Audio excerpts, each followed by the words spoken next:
I'm Cody. I'm Bree, and welcome to another video. We're having fun. Today, we're going to be talking about the day we met. And how we met. Yeah. How we met initially was online. Plenty of fish. Plenty of fish. Yeah, can you believe it? Interesting story about that. I was on Plenty of Fish for however long, right? Mm-hmm. And I was basically like losing hope in the whole online dating thing. Yeah. And I was planning on completely just deleting the app. And I was like, okay, I'll just meet somebody in person naturally or whatever. Yeah. And literally, like right before I was about to delete it, you were the last person that like messaged me. And I was like, okay, whatever, I'll give him a shot. Yeah. Gave you my number, deleted the app, and I was like, if it doesn't work out with this guy, then like I said, I'm just gonna be somebody in person. That's it. And we're like here. Yeah. 7 years later. Or wait, 8 years later. Yes, 8 years from the, yeah. And, Right. and it's, on my side of the things, yeah, I was on there for a while, and going through some crazy people, I'm sorry. Oh yeah. It's just not really genuinely connecting with anyone. Right. And I wanted to find that connection from the start, you know, because I think what you know, you kind of know. And yeah, I think you like the picture. Yeah, it was that picture of you like hiking on a mountain or something. Yeah, oh, that was probably, I think that was Philmont. Yeah, that was fun. Yeah. Yeah, you liked my picture. I was like, oh wow, an interaction, hooray! It's like my DMs have been dry. Very, yeah. So I went ahead and started messaging you, and well, here we are. Eight years from that, from the day of meeting, and yeah, we first met at a movie theater. Yeah, it was in Round Rock. Classic dinner and a movie date. Yeah, dinner and a movie. What did we see? It was Sin City. But the second one. The second, yeah, I had never even heard of the movie. That was terrible. It was so terrible. And okay, what was your first thoughts of me when you first saw me? First impression. First impression, okay. yes. Okay, so first off, you said that you were 6 foot Did on I? your dating profile. What? And I'm 5'9", so I was like, oh, he's tall. I get there, we're like the same exact height. Yeah. So that was like the first thing. But I was like, okay, but he's cute. Oh, okay. Yeah. In my defense, I didn't realize how tall I was. I just put a number. Okay. Yeah. I thought I was in the 5'11" to 6 foot. I wasn't sure though. Yeah. But I think I'm 5'9", something like that. Yeah. What about your first impression? Ooh. You were taller than I expected. Yeah. Yeah. See, I put my actual height on there though. Well, like I said, I didn't really, I didn't know my height, so I didn't know what to expect really. Yeah. And but yeah, I was like, okay, she's my same height. That's good. I can look her in the eye. I like that. Okay. But what really got me was your smile. Oh wow. Yeah. It just blew me away. Your face really lights up when you smile. Okay. And that just got me. And your laugh. But yeah, yes. That one right there. Okay. But yeah, I really liked your smile. All right. Yes. And then after the movie, we got food. What was at it? a Pizza place. or Italian place? It was a pizza place, like right next to the movie theater. We just walked there. I think you got a calzone. I don't remember what I got a calzone. but you got a calzone. Yeah, and that calzone was good. I like calzones. Okay, so what was it that like what would you say like set me apart where it's like, oh, okay, I would want to go on a second date with this person? Our conversation. Yeah. That was it. We actually had like a deep conversation. We connected right off the bat. Right. We both kind of felt comfortable and both let our walls down and just kind of had a real honest dialogue with each other. Right. And that had not happened with anybody else I'd ever dated. Well, no. Yeah. And that hadn't really even happened to me dating multiple times. Yeah. It's I don't open up very easily to people. And for me to open up as much as I did with her on the first day of meeting her, Yeah, it was like That- there's something different. that really says something. And there was like depth to the conversation. It wasn't Yeah. like, oh. It wasn't surface level. Yeah. I hate surface level conversations because you got it. It's just nothing. It's nothingness. Spoof. Yeah. Yeah. So after we talked at the pizza place, we didn't want to leave each other yet, right? Mhm. We were like still like, oh, and we were both like smoking pot at the time. So that was like our big thing. All right. Yeah. That was our secret. We're like, oh, let's go ahead and find a place to smoke and continue the conversation. Yeah. And so like we found this church. Yeah. Was it a graveyard? It Was wasn't there? a grave. It wasn't. It was a church. There was like rocks. No, it was a church and we just sat across and smoked a joint and just Continue to talk. kept on talking. Yeah. Yeah, we wanted to continue the conversation. Right. Yeah, I guess from there, like, we just kept seeing each other. Yeah. Yeah, we're here. What, 8 years later? 8 years later, and we've been married coming up in December on 7 years. 7 years. Yeah. What would you say is, like, okay, if you have to give like a tip for somebody wanting to have like a long-lasting relationship? Most important is communication. That's mine. That's That's tippy like top. the biggest thing. That's yeah. the biggest thing. If you lose communication, even if it's during the week, that still sets a vibe at the end of the week. Like, okay, where are we? We haven't connected. What's going Right. on? How you doing? You can kind of check in every day, see how Right. you doing, really talk. And then you have to like think like you're two completely separate people, and even though like you're dancing in life together, Mhm. your perspective is going to be different from my perspective. Oh, for sure. Certain things you perceive are going to be different way from that I perceive it. Yeah. And it's like it's important to actively communicate so that we can like understand. We need to mesh our perspectives together. Right. Yeah. Right, That way we can mesh together. right. And we know how to function in a healthy way. Exactly. Yeah. And you know, being fairly new parents, we want to function the best we can. Yes. You know, both for ourselves and for our kids. And we're having to really figure. It's more challenging now being parents because we don't have quite the time that we would want to really connect and have these Right. conversations and Downtime. yeah, and time just to hang out. Yeah. We don't have a lot of time, and it's been an interesting challenge trying to figure out how to work through Keep that. up with that. Yeah. Yeah, And yeah, it's like as the kids get older, it like gets easier and easier. yeah. But I feel like with Autumn initially, like it was just completely, like we were almost living separate lives for a little bit. Yeah. There was, because when she was first born, I was like working from home, and then you were truck driving. So I was doing the same job I'm doing now, is delivering wine and alcohol. Right. Yeah. I think for me, like that was like such a shift in my reality. It's a like, complete shift. Yeah, it's like Yeah, your whole life, you're kind of your center of attention, yeah, and then all of a sudden you have to focus that center onto the child, yeah. and like it's easy to get like a little lost in that. Oh, for sure. You Yeah. can kind of lose your center Right. and right. lose your own center of balance with that really, Right. really easily.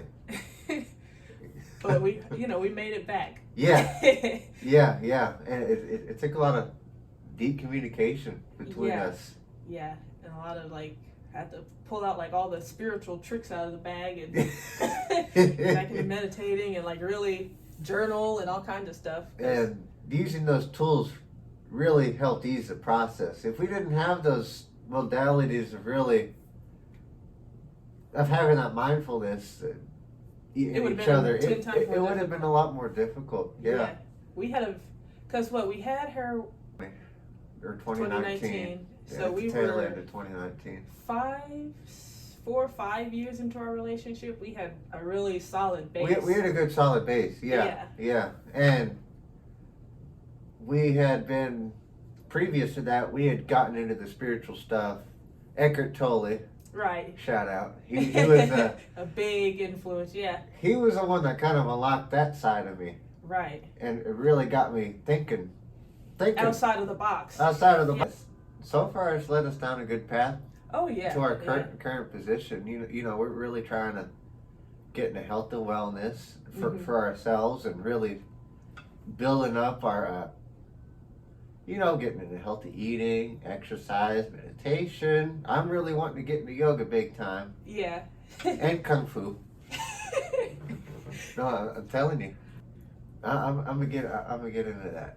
Okay. For sure. Yeah. That and yoga. I really want to get into that because I like the philosophy they have. Yeah, I really like yoga. I do too. Yeah. It really speaks to me. That was something that really helped after I had given birth. And then like when Autumn was born, COVID happened. So it was like, oh Lord, that was an added thing. Like I couldn't even go out. What, like 3 months after she was born, the world just blows up with COVID. Right. And thanks, guys. Yeah, no. And the world just goes haywire. Right. That was such a crazy time. Yeah. It's like I couldn't even like talk to meet with other moms or go to work or you anything. couldn't hardly go to the grocery store without worrying your butt off. Right. Like, oh God. With a newborn? Toilet paper. Oh God. Yeah. People are freaking nuts. Out of all the things. I know.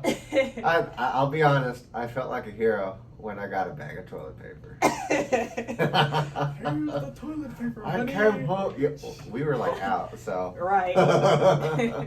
But it's, man, that was a crazy time of life. It really was. Having a newborn.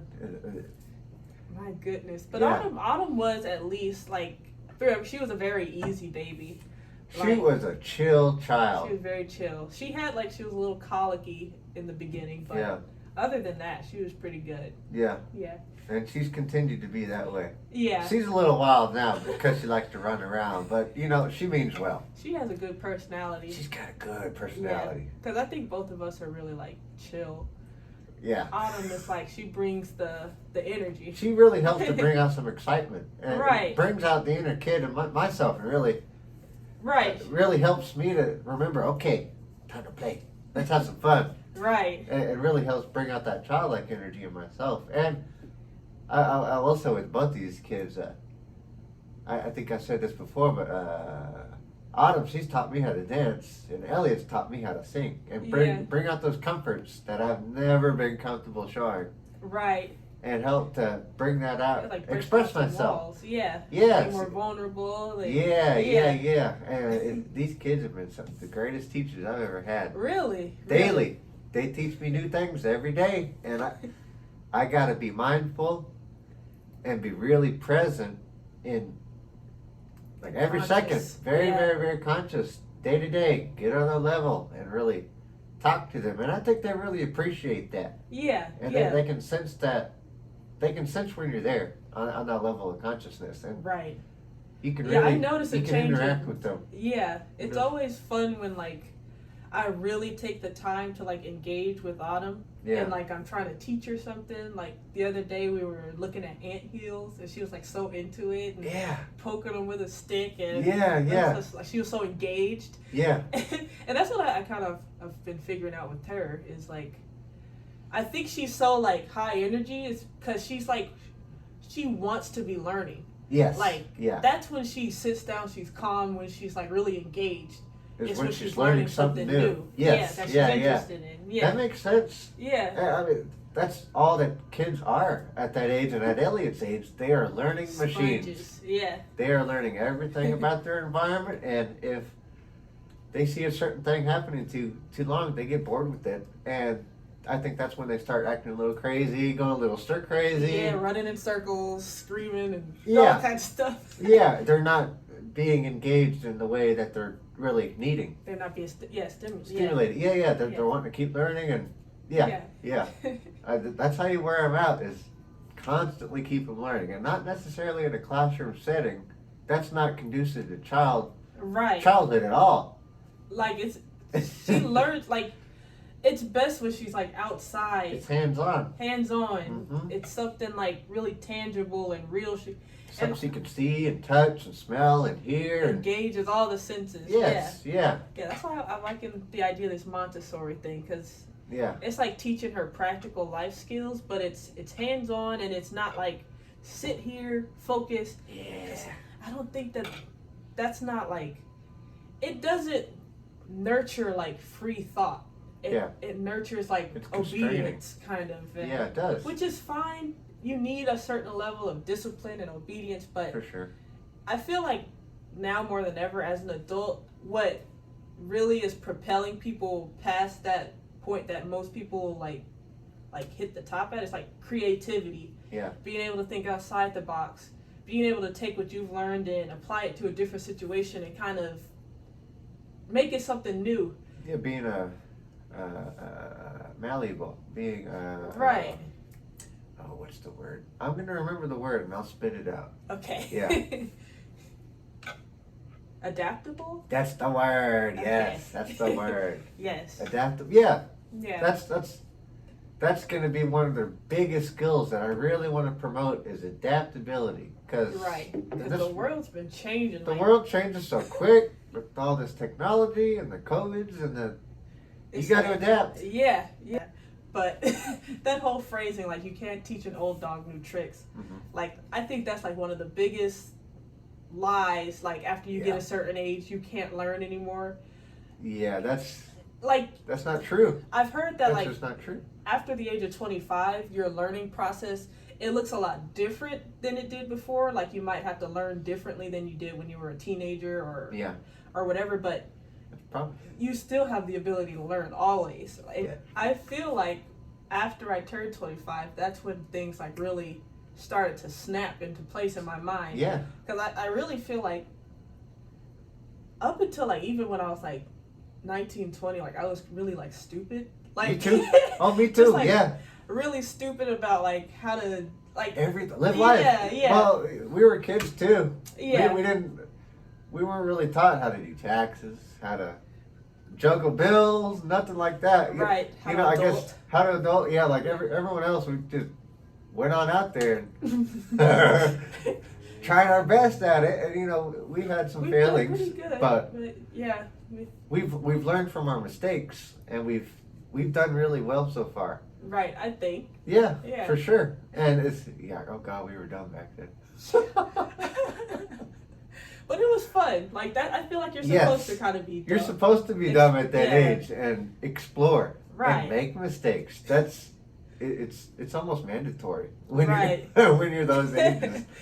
And I feel like that, like us as a couple, I think we've done a really good job of like helping each other like push, like elevate ourselves. Oh yeah. God, and like being good supporters for each other's learning. Yeah. And we've grown up together, basically. Yeah. Is what it is. We've grown up together. We really have, yeah. We've advanced each other and really helped supported each other throughout the years. Yeah. And that's something I'm always really grateful for. Yeah. I mean, we've been like, I would say we've been great partners to each other. We've been awesome. Yeah. Yeah. Hey, like everyone else, we've had our ups and downs, but that's also part of the ups growth too. And experience. Yeah. You can't you can't always be at a high. I think it's impossible for it to be hunky dory. Yeah, no, that's not time. realistic. I don't think. And if it is realistic, I think that's a lie. Right. You're not being honest with yourself. If you're like trying to yeah. It's because deep down, there's ups and downs. That's how life You is. still have two separate brains. Yes. you just gotta learn to ride that wave together. Yeah. And we've done really, really well. And we've learned to communicate with each other. Yeah, that was a big thing in the beginning. Good God. Yeah, we were having issues communicating because we think fairly differently. Well, I actually think we think very similarly. Okay. We've both kind of grown up in, I don't want to say similar situations, but there are things that you've gone through that I relate to deeply, like that we've like gone through in the past. We had the same reactions to the situations. Right, and kind of we're both like the oldest sibling, and kind of seen as the responsible one. Yeah. We both kind of have similar mindsets, but your perspective on things can be like very different than mine. For sure. Yeah. Yeah. And that's always really good to have, because we can take our two different perspectives and clash them together and mesh them together and talk through them and really get to a place where we have a mutual understanding of where we're both coming from. Right. And figure out the path ahead.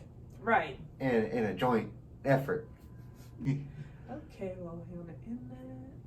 Yeah, sure. We've gone on quite a bit. Yeah. You know, we kind of veered here and there from when we first met, but it's been a fun journey. This is kind of how our conversations go. Tend to go. Yeah. Yeah. all over the place. All right. Well, be sure to like, comment, share, and subscribe. Yes. Do those things, please. Peace. Thank you, guys.